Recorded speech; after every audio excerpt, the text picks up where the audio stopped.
Ya no hay discusión en el mundo científico sobre en qué momento empieza la vida humana. Hay discusión sobre eso, ¿no? A ver, ¿cuál es esa discusión? Hay personas que plantean las 12 semanas del embarazo, cómo se conforma el cuerpo completo. Hay diferentes... O sea, sí. No hay una verdad absoluta científicamente. Usted tiene su idea, la cual se acoge y se respeta, pero no es una verdad absoluta. Eso no es cierto. La vida humana empieza desde la concepción. Lo que se discute es desde qué momento es persona, que es otra cosa. El concepto persona es un concepto filosófico. El concepto científico es del ser humano. Lo que sí hay discusión es cuándo es persona. Y ahí aparecen que eso es un problema filosófico. ¿Qué es una persona?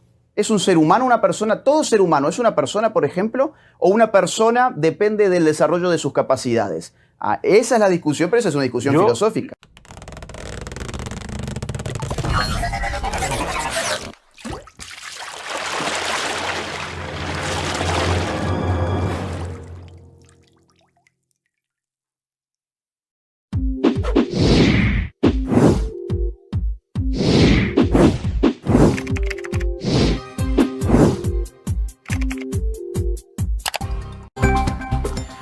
Bien, tenemos el placer de conversar esta mañana con Agustín Laje, un conferencista y escritor argentino que ha estado hablando mucho durante estos días sobre el tema del aborto, las 3 causales, un tema muy actual en la República Dominicana. Buenos días, bienvenido. Buenos días, gracias por la invitación, es un honor. Mire, cuéntenos cuál es la impresión que tiene sobre la discusión. He visto que está muy al día con las diferentes posturas que se han externado sobre el tema en el país. ¿Qué impresión le causa esto? La impresión que me causa es que no es una casualidad que en todas partes de nuestra región, desde el sur, bien al sur como Argentina, hasta el norte llegando a México, estemos hablando exactamente de lo mismo, con las mismas consignas, las mismas palabras, los mismos símbolos, los mismos eslogans, y eso es porque tenemos los mismos financistas operando en nuestros países. ¡No les quiten los ojos de encima! ¡Este es un verdadero combate! ¿Y no será porque es el mismo problema? No, porque los problemas no se enfrentan necesariamente con los mismos eslogans, ni con las mismas palabras, ni con los mismos proyectos de ley. Es decir, al mismo tiempo que haya aparecido, insisto, al mismo tiempo en todos los países, las mismas simbologías, los mismos proyectos de ley y sobre todo los mismos financistas, voy a poner un ejemplo. Aquí en República Dominicana ustedes tienen organizaciones como Pro Familia siendo financiados por Planned Parenthood, que es una red de clínicas abortistas, una red muy potente por otra parte, tienen 46.000 establecimientos abortivos en el mundo y recibe Pro Familia en este país $1 millón por año. Estoy tan cerca de resolver este crimen que casi puedo saborearlo. Chico, la lucha contra el crimen me da mucha hambre y esta paleta amarilla me viene de maravilla. En Argentina, ese mismo fue el financista de la campaña del aborto. Entonces, y es el mismo financista en todos nuestros países de América Latina, de las distintas organizaciones que están pujando por esto. Señor Laje, discúlpeme, ¿no opera esto en both ways, como dicen los americanos, en las 2 vías? Porque así como es verdad, es el verde, el del derecho a la mujer a decidir, es el azul, el celeste, el derecho a la vida. Y así como son financistas, de un lado que usted ha identificado, por el otro lado está financiando también el negocio de la fe, las iglesias, que también son muy poderosas. Por lo tanto, tal vez sería doble vía esto. Bueno, a mí me gustaría saber cuál es el negocio del sector celeste. La fe. No. Es decir, a nadie se le paga por andar haciendo una campaña pro vida. ¿Usted tiene información de que eso suceda? No la tengo, como tampoco tengo la otra. Ese sí es un buen argumento. Bueno, yo se la doy. IPPF.org, reporte financiero del año 2016. No, usted tiene información de que se financian programas, ¿no? Exactamente. Se financian programas. Con $1 millón por año. Así también, esas manifestaciones que se hacen también tienen financiamiento. Se paga para promoción, para hacer banderitas, para hacer... A ver. Se paga un escenario, por supuesto, cuando hay un escenario. Se paga sonido cuando hay sonido. Lo que no hay es $1 millón por año para una campaña celeste. En ningún país. Lo que sí hay es $1 millón por año en este país. Solamente contándole de IPPF, porque también le puedo contar sobre Oxfam, por ejemplo. Oxfam pone en este país 2.5 millones de euros. En Brasil ponen 1.8 millones de euros. Ahora, la diferencia es de 25 veces el tamaño de un territorio y otro. Entonces, ¿cuál es el punto con República Dominicana para poner tanto dinero acá? Bueno, el punto es que acá la gente resiste mucho.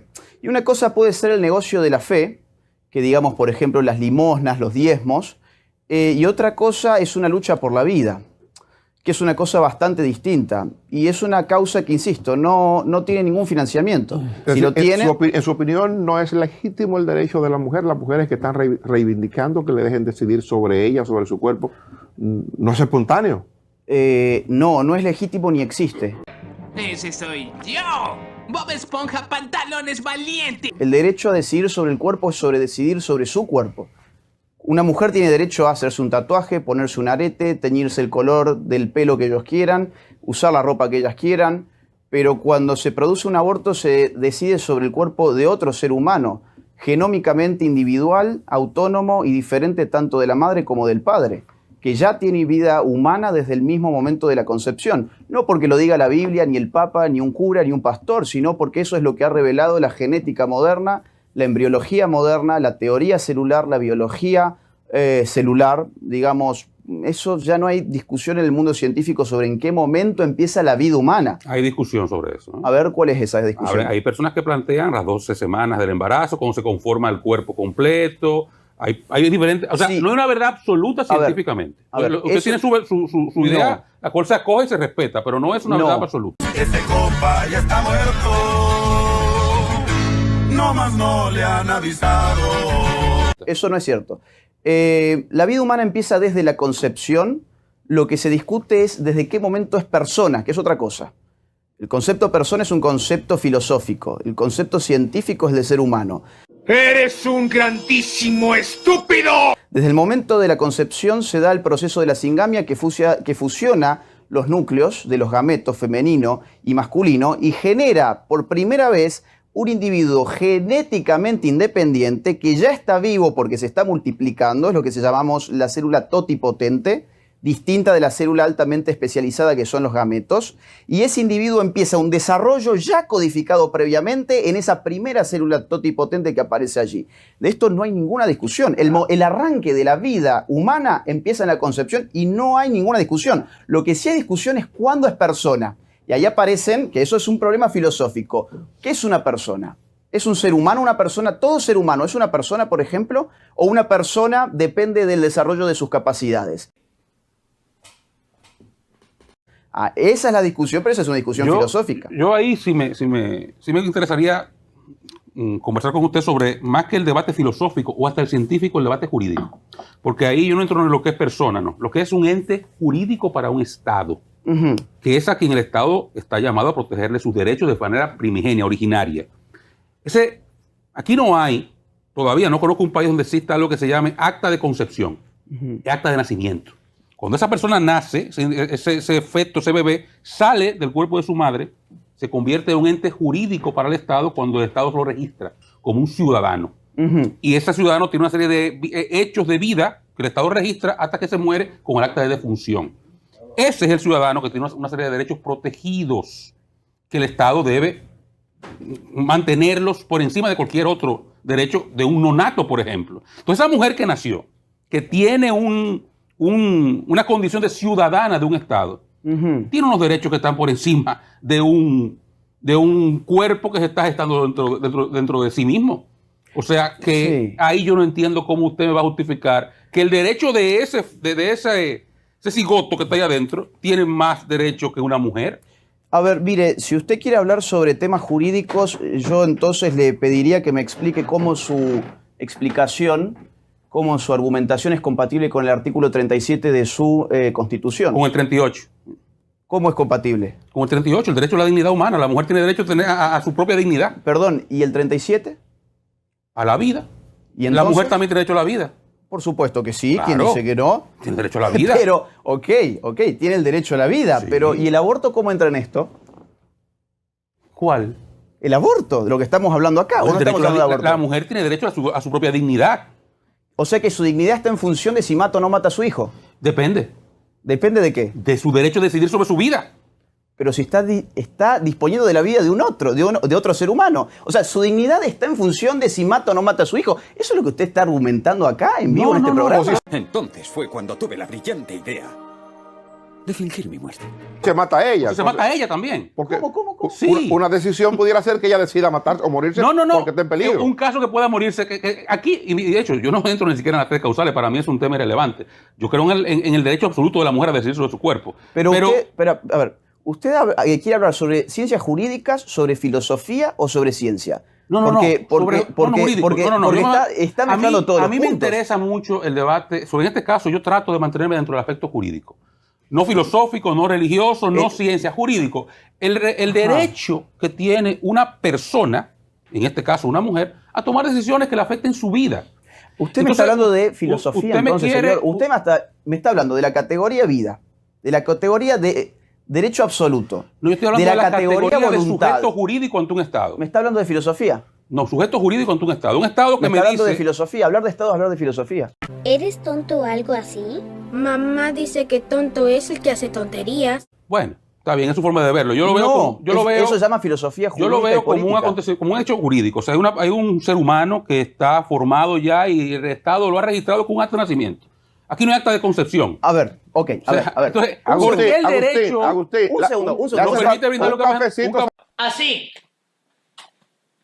Así los tiene. 2 huevos así de grandes que tiene. Así. Así de grandes. Así.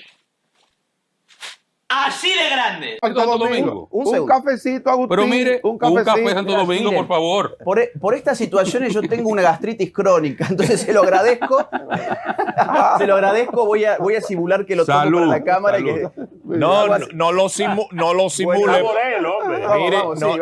Sí, pero no lo simule porque entonces no quiero que simule nada de lo que está diciendo. No, en serio, mire, lo acabo de probar, es buenísimo. ¿Le gusta el café Santo Domingo? Exquisito. Riéguelo. Lástima que en Argentina no tenemos tan buena calidad de café. Toma más mate.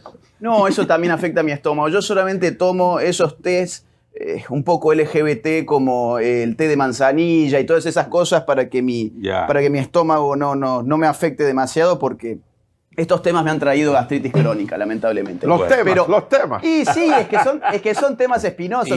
Pero no lo sufra. Pero entonces le dio más en Argentina cuando se perdió el pleito. Yo lo sufrí mucho, pero yo quiero aclarar algo sobre eso, porque hay mucha gente que ha dicho, ¿y qué viene a hacer acá usted si usted perdió en Argentina? Para mí la vida humana... Yo no le dije eso, ¿eh? Es usted que lo está diciendo. No, mucha gente lo dijo. No digo usted, no. Dije, yo quiero aclarar eso porque mucha gente por internet ha dicho eso, y la verdad es que a mí la vida de un ser humano, ya sea en Argentina, República Dominicana, en Chile, en Perú, en México, para mí tiene la misma dignidad. Si a mí me invitan el día de mañana a defender la vida en Cuba, en Pakistán en Corea o del en Norte. Marte, yo voy a ir lo mismo. Es decir, eso es trascendente, la nacionalidad de una persona es trascendente. Para mí también, pero a mí también me resulta intrascendente si el Estado ha registrado a una persona como persona o no. Ese es un hecho jurídico positivista, digamos. O sea que si el Estado se perdió de registrar un acta de nacimiento, esa persona no es una persona porque el Estado no lo registró. Yo estoy diciendo que cómo se puede colocar por encima un derecho, el derecho de un ente en gestación que no todavía reconocido por el Estado como un bien jurídico, como un sujeto jurídico, sobre el sujeto jurídico ya reconocido. Bien, a eso yo me refiero. Bien, y yo quiero ir a ese punto si usted me lo permite. El reconocimiento del Estado no es lo que otorga dignidad al ser humano. Si así fuera, estaríamos en un peligro gravísimo. Si nuestra dignidad estuviera en función de que un Estado nos reconozca como seres humanos, estaríamos abriendo la puerta a un totalitarismo inimaginable o bastante imaginable si revisamos lo que ha pasado en el siglo XX. Entonces, yo no comparto la posición de que nuestra dignidad depende de que un político o un burócrata nos inscriba en un acta de nacimiento. Y por otro lado, ¿cómo determinar el tema de la incompatibilidad o el choque de los derechos? El derecho de la mujer a matar a su hijo o el derecho de su hijo a vivir. Bueno, porque el fundamento orgánico, ontológico y lógico, en ese orden, del derecho es la vida. Sin una vida activa, sin una vida existente, pues entonces el derecho no tiene ningún sentido. El derecho no tiene sentido para un cadáver. Por lo tanto, yo no puedo impulsar ninguna ley que atente el principio sin el cual el derecho mismo no existiera. Pero el Estado no está promoviendo el aborto. Bueno, claro que sí. Si lo aprueba, está permitiendo tomar una decisión. Cada persona toma su decisión. A ver, esto es equivalente a que usted me diga, miren, yo quiero legalizar el robo para que los ladrones puedan ejercer la voluntad de disponer sobre su cuerpo y que no pasen peligro cuando van y atracan un banco. Entonces el Estado en verdad no lo está promoviendo. El Estado simplemente está dando la posibilidad de elegir. Eso, a ver, es un argumento que es flojo, creo yo. Y por otro lado, cuando el Estado legaliza el aborto, ya está visto que el aborto aumenta exponencialmente. Un caso de nuestra región, para no irnos a otros países que culturalmente son bastante distintos a nosotros. Uruguay. Uruguay legalizó el aborto en octubre del año 2012. En ese momento le decían a la población, porque le mienten siempre a la población, le decían, hay 150.000 abortos en Uruguay, abortos clandestinos. Se legalizó el aborto en octubre del 2012 y en el 2013, ¿sabe cuántos abortos se registraron? 7.000. ¿Sabe cuántos abortos se registraron ya para el año 2019? Alrededor de 11.000. ¿Por qué crece el aborto? Bueno, porque la ley es eso en la muerte pedagógica. materno-infantil? ¿Perdón? ¿Cómo impactó la legalización del aborto en Uruguay en la estadística de las muertes materno-infantiles? Aumentaron. Si no recuerdo mal, redujeron de 10 y algo por cada 100.000 a 2. Mire, antes de la legalización del aborto venía cayendo estrepitosamente la mortalidad. Perdón, infantil no, de la madre, claro, exactamente. Venía cayendo estrepitosamente y luego, cuando se legaliza el aborto, ya en el año 2013, ya aparecen 2 muertes por abortos. Previo al año 2013, el año 2011-2012, había 0 muertes por abortos. Aún así, digamos, ya se ha visto en Chile, por ejemplo, con los estudios de Koch, que hay otras formas de bajar la mortalidad materno-infantil. A ver, el aborto aumenta la mortalidad infantil, en definitiva, por eso yo hablo de la mortalidad materna en todo caso. Ya se ha visto que en verdad la mortalidad materna está vinculada con otros causas. Hay varias.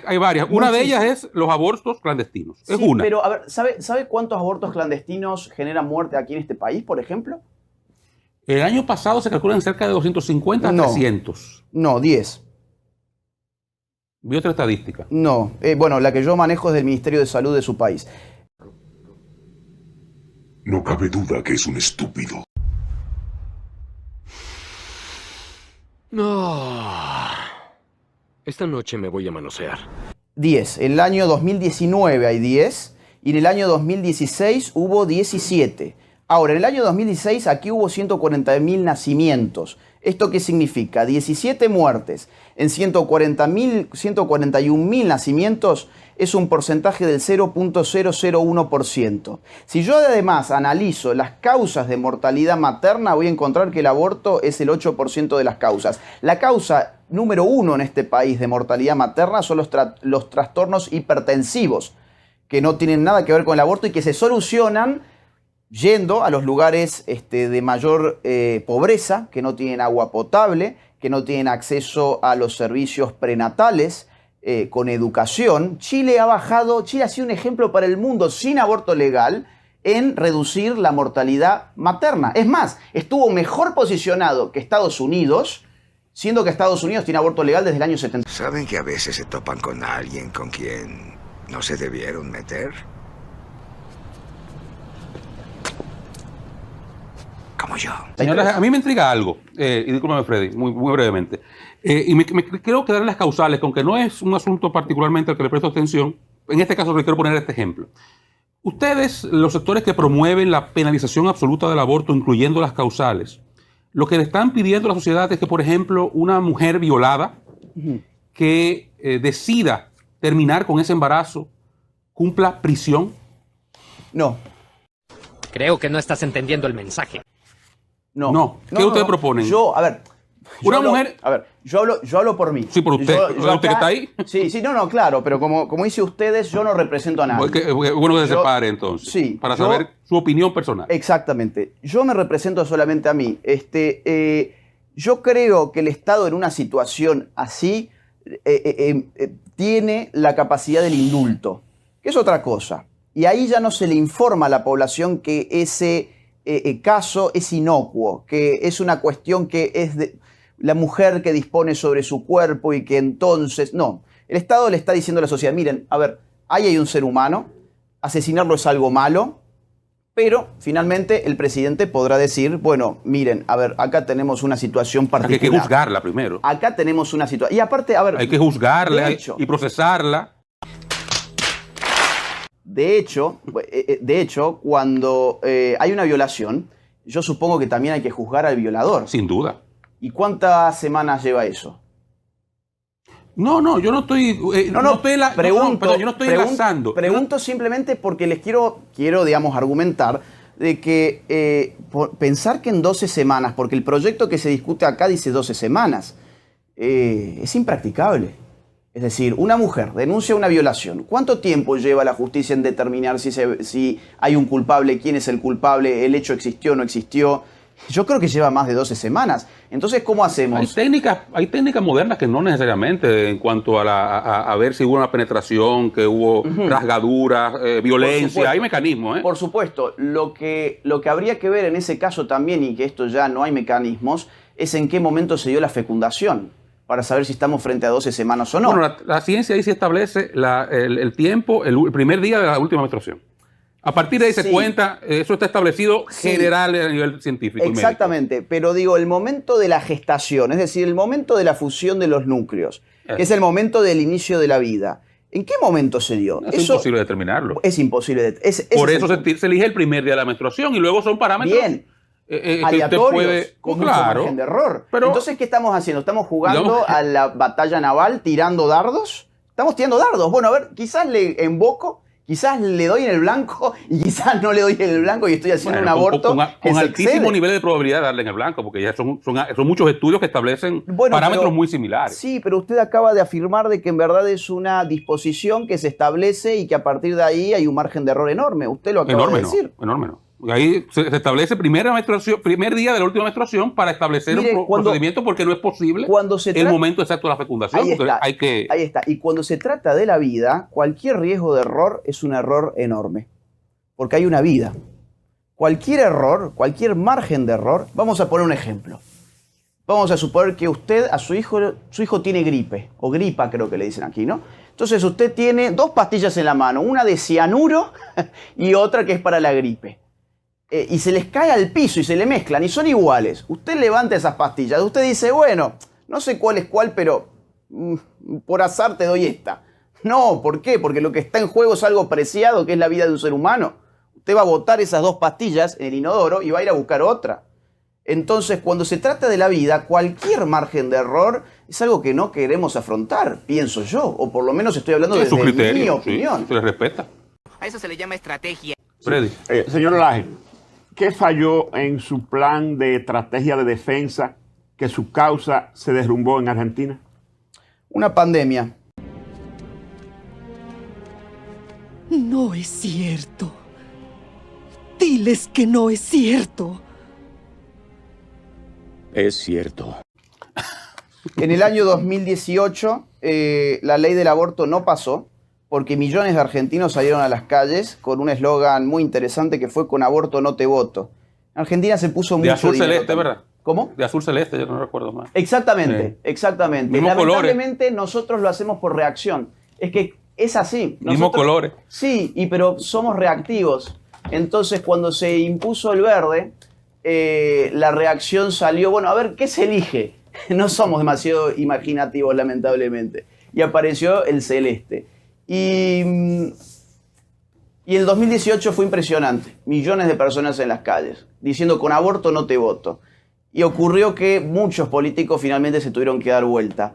Pero el pueblo argentino no cumplió su amenaza, porque en el 2019 no votó conforme al criterio del aborto. Votó a puro abortista. Entonces los abortistas ganó el verde. Ganó el verde. Y en el 2020 terminó ganando el verde porque en medio de una pandemia trajeron esa ley a fin de año, en diciembre, pegaditos a Navidad, para que la gente estuviese con la cabeza en otra cosa. Entonces salió poca gente a manifestarse realmente, con mucho miedo además por el virus. Argentina la ha pasado muy mal con lo de la pandemia. Vamos a despedirnos en este momento. Mañana estamos de regreso a partir de las 5 de la madrugada.